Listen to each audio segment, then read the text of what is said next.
வணக்கம்.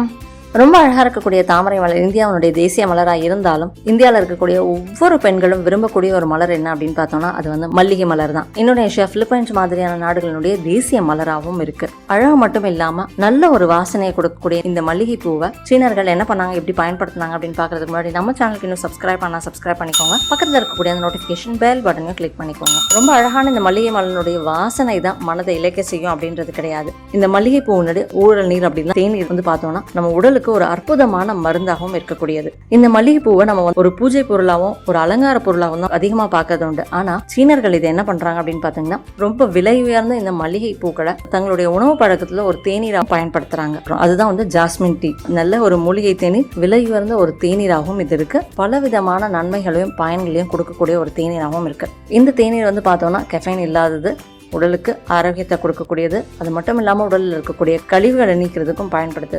ரொம்ப குறிப்பாக சொல்லணும் அப்படின்னா 2 முக்கியமான விஷயத்த இந்த மல்லிகை தேநீர் செய்யுது. அது என்ன அப்படின்னு பார்த்தோம்னா, ஒன்று வந்து ஹார்மோன் சம்பந்தமான பிரச்சனைகளை சமன்படுத்துது. இன்னொன்று ஹிருதயம் சார்ந்த நோய்களுக்கு ஒரு அருமருந்தாக இருக்கு அப்படின்னு சொல்லலாம். ஹார்மோன் சம்பந்தமான பிரச்சனைகள் அப்படின்னு சொல்லும் பொழுது அதில் ரொம்ப முக்கியமானது அப்படின்னு பார்த்தோம்னா இப்போ அதிகமாக பெண்கள் பாதிக்கப்படக்கூடிய மாதவிடாய் சம்பந்தமான பிரச்சனைகள், குழந்தையின்மை மாதிரியான பிரச்சனைகள், ஒட்டு மொத்தத்தில் சொல்லணும் அப்படின்னா பெண்களுக்கு வரக்கூடிய நிறைய பிரச்சனைகளுக்கு இது வந்து சிறந்த தீர்வு கொடுக்கும். அதே மாதிரி நீரிழிவு இன்னைக்கு ஆண்கள் பெண்கள் எல்லாருக்குமே சாதாரணமா இருக்கக்கூடிய ஒரு குறைபாடாகவும் இது இருக்கு. இதுக்கும் வந்து இந்த ஜாஸ்மின் டீ சிறந்த மருந்தா இருக்கு. ரொம்ப எளிமையா நம்மளை சுத்தி கிடைக்கக்கூடிய ஒரு பூ தான் இந்த மல்லிகை பூ. அதை கொண்டு வந்து ஒரு தேநீர் நம்ம வந்து அன்றாடம் தயாரிச்சு சாப்பிடும் பொழுது நீண்ட நாளா இருக்கக்கூடிய பிரச்சனைகளுக்கும் அதிகமா பாதிப்பை ஏற்படுத்தக்கூடிய பிரச்சனைகளுக்கும் ஒரு சிறந்த தீர்வை கொடுக்கும் அப்படின்னு கூட சொல்லலாம். இப்போ வந்து இந்த மல்லிகை பூ தேநீர் எப்படி போடலாம் அப்படின்றத நம்ம பார்க்கலாம். 1 கப் தேநீர் பண்றோம் அப்படின்னா அதுக்கு வந்து குறைஞ்சது 4 to 8 பூக்கள் நமக்கு தேவைப்படும். அதனால நமக்கு எவ்வளவு தேநீர் தேவையோ அதுக்கேற்ற மாதிரி பூக்கள் நம்ம வந்து தயாரா எடுத்து வச்சுக்கலாம்.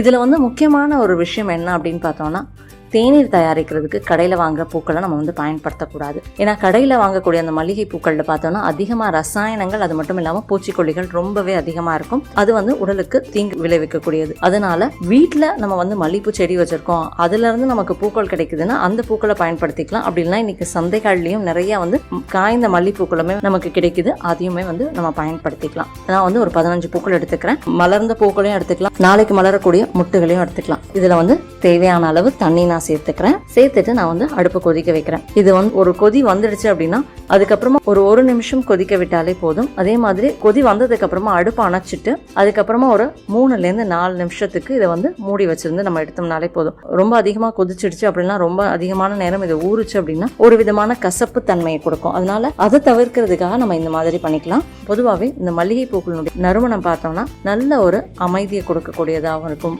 மனசோர்வு, மன உளைச்சல் மாதிரியான பிரச்சனைகளுக்கு ஒரு சிறந்த பூவாகவும் இது இருக்கும். இதனுடைய வாசனையை நம்ம நுகரும் பொழுது மனநிலை அமைதிப்பட்ட நல்ல ஒரு சூழலையும் கொடுக்கக்கூடியது. காமத்தை பெருக்கக்கூடிய ஆற்றலும் இந்த மல்லிகை பூக்களுக்கு அதிகமாகவே இருக்கு. தாய்மார்கள் இந்த மல்லிகை பூக்களை பயன்படுத்தும் பொழுது பால் சுரப்பு குறையும். இது வந்து நல்லா கொதி வந்ததுக்கு அப்புறம் அடுப்பு அணைச்சிட்டு இதை மூடி வச்சுட்டு ஒரு 2-3 நிமிஷம் கழிச்சு நம்ம வந்து எடுத்துக்கலாம். உடலையும் நம்மளுடைய ரத்தத்தையும் குளிர்விக்கக்கூடிய ஆற்றல் இந்த மல்லிகை பூக்களுக்கு அதிகமாகவே இருக்கு. பெண்கள் வந்து அதனால்தான் மாதவிடாய் சம்பந்தமான பிரச்சனைகள் இருக்கிறவங்க, குழந்தையின்மை மாதிரியான பிரச்சனைகள் இருக்கிறவங்க தொடர்ந்து இந்த மல்லிகை பூக்கள் ஒவ்வொரு நாளும் வந்து ஒரு நேரம் எடுத்துக்கிறது நல்ல ஒரு மாற்றத்தையும் கொடுக்கும். குழந்தையின்மை மாதிரியான பிரச்சனைகள்ல இருந்து வெளிவரதுக்கும் குழந்தை பேர் கிடைக்கிறதுக்கும் உதவும். இந்த மல்லிகை தேநீரை நம்ம பருகினால வேற என்ன பயன்கள் நமக்கு கிடைக்கும் அப்படின்னு பாத்தீங்கன்னா, நல்ல ஒரு நறுமணத்துல இருக்கக்கூடிய இந்த தேநீரை நம்ம வந்து சாப்பிடும் பொழுது நம்மளுடைய உடல்ல வரக்கூடிய அந்த வேர்வை நாற்றம் மறையும். நல்ல ஒரு நோய் எதிர்ப்பு சக்தி கிடைக்கும். உடல் பருமன் அதிகமாக இருக்கிறவங்க தொடர்ந்து இதை எடுத்துக்கும் பொழுது உடல் எடை குறையிறதையும் பார்க்கலாம். சிறந்த ஒரு கழிவு நீக்கி அப்படின்னு கூட இதை நம்ம சொல்லலாம். அஜீரணம் சம்பந்தமான பிரச்சனைகளுக்கு ஒரு அற்புதமான மருந்து. இந்த மூளை செல்கள் சுறுசுறுப்பாகிறதையும் நல்ல ஒரு புத்துணர்வு பெறதையும் பார்க்க முடியும். அதே மாதிரி நரம்பு சம்பந்தமான பிரச்சனைகள், தூக்கமின்மை மாதிரியான பிரச்சனைகள் இருக்கிறவங்களுக்கும் ஒரு சிறந்த தீர்வை கொடுக்கக்கூடிய ஒரு தேநீராகவும் இது இருக்கும். இப்போ வந்து பார்த்தோம்னா இந்த மல்லிகை பூக்களை எடுத்துட்டு நம்ம வந்து இதை வடிகட்டி எடுத்துக்கலாம். அப்படி இல்லைன்னா பூக்களோட சேர்த்து நம்ம வந்து இதை பருகலாம். இதோட வந்து சுவை தேவைப்பட்டுச்சு அப்படின்னா தேன் கலந்துக்கலாம். அப்படின்னா நாட்டு சர்க்கரை, கருப்பட்டியும் சேர்த்துக்கலாம். நான் வந்து இப்போ வந்து வெறும் மல்லிகை பூக்களை மட்டும் வந்து கொதிக்க வச்சு எடுத்திருக்கேன். நீங்கள் வந்து இதோட வந்து வாசனை சாமான்கள் ஏதாவது இல்லை, பட்டை, லவங்கம், கிராம்பு, ஏலக்காய் மாதிரியான பொருட்களையும் சேர்த்துக்கலாம். அப்படி இல்லைன்னா வந்து சுக்குமல்லி காஃபியோடைய தூள் இருக்கும்ல அதையும் சேர்த்துக்கலாம். அதோட வந்து எலுமிச்சை தோல் இருந்ததுன்னா அந்த எலுமிச்சை தோலையும் சேர்த்துக்கலாம். இஞ்சியையும் சேர்த்தும் நம்ம வந்து கொதிக்க வச்சு எடுத்துக்கலாம். இப்போ இது வடிகட்டினதுக்கு அப்புறமா நமக்கு தேவைப்பட்டுச்சுன்னா எலுமிச்சை சாறு இதோட கலந்து நம்ம வந்து பாருக்கலாம் நல்ல ஒரு சுவையும் கொடுக்கும். எதுவுமே சேர்க்காத இந்த வெறும்னு இந்த தேநீர் வந்து நல்ல ஒரு இனிப்பு சுவையோட நல்ல ஒரு வாசனையோட இருக்கக்கூடியதாகவும் இருக்கும். ரொம்ப எளிமையா சாதாரணமா நம்மளை சுத்தி கிடைக்கக்கூடிய ஒரு பூ தான் இது. வீட்டு தோட்டத்துல நிறைய பேர் இதை வச்சிருக்கிறது உண்டு. அந்த பூக்களை வீணடிக்காம பயன்படுத்தும் பொழுது நல்ல ஒரு ஆரோக்கியத்தை நம்ம வந்து பெற முடியும். கண்டிப்பா ட்ரை பண்ணி எப்படி இருந்ததுன்றது சொல்லுங்க. இந்த வீடியோ பயனுள்ளதா இருந்ததுன்னா லைக் பண்ணுங்க, மற்றவங்களுக்கு ஷேர் பண்ணுங்க. நம்ம சேனலுக்கு இன்னும் சப்ஸ்கிரைப் பண்ணிக்கோங்க. பக்கத்தில் இருக்கக்கூடிய நோட்டிஃபிகேஷன் பெல் பட்டனை கிளிக் பண்ணிக்கோங்க. என் ஆரோக்கியம், என் குடும்பத்தின் ஆரோக்கியம், என் சமூகத்தின் ஆரோக்கியத்திற்கான பயணம் இது. கைகோர்ப்போம், ஆரோக்கியத்திற்கு விதையாவோம். நன்றி.